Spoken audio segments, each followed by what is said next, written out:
नमस्कार, जय महाराष्ट्र. नवीन वर्षाच्या आपल्याला मनापासून शुभेच्छा. 3 जानेवारी हा सावित्रीबाई फुले यांचा जयंती दिवस आहे.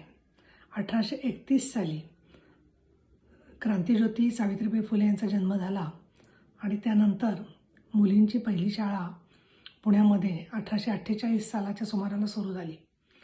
त्याच्यानंतर संपूर्णपणाने सातत्याने महात्मा ज्योतिराव फुले यांच्यासोबत काम करण्याबरोबरच अनेक मुलींच्यावरती अन्याय करणाऱ्या ज्या चुकीच्या गोष्टी चाललेल्या होत्या, मग त्यामध्ये बालविवाहचा समावेश करावा लागेल, हुंडा प्रथा, मुलींना टाकून देणं, इतकंच नव्हे तर मुलगी असेल आणि मुलगा नसेल तरीसुद्धा संपूर्णपणे तिला बहिष्कार टाकणं, अशा अनेक गोष्टींच्या विरोधामध्ये फुले दाम्पत्यांनी लक्ष घातलं.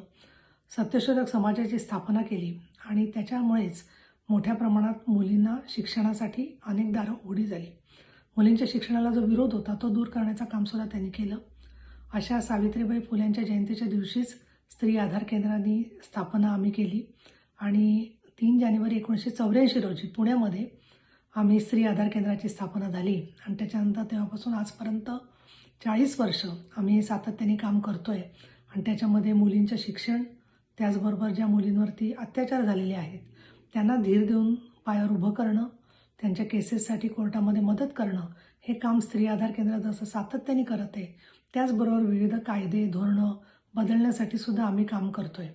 स्त्री आधार केंद्राचं हे काम महाराष्ट्रामध्ये अनेक जिल्ह्यांपर्यंत पोचलेलं आहे, परंतु खास करून पुणे, लातूर, धाराशिव, मुंबई, नाशिक, जळगाव, ठाणे, नागपूर अशा अनेक ठिकाणी वेगवेगळ्या कार्यकर्त्या ज्या आहेत त्या काम करत आहेत.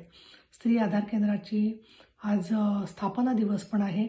सावित्रीबाई फुले जयंतीच्या निमित्ताने त्यांना मी सगळ्यात प्रथम अभिवादन करते आणि त्याचबरोबर स्त्री आधार केंद्राचं जे सगळं काम चाललेलं आहे त्या कामाला अधिक चालना मिळण्यासाठी आपलं सहकार्य आम्हाला मिळत राहावं, अशा प्रकारचं मी आवाहन करते.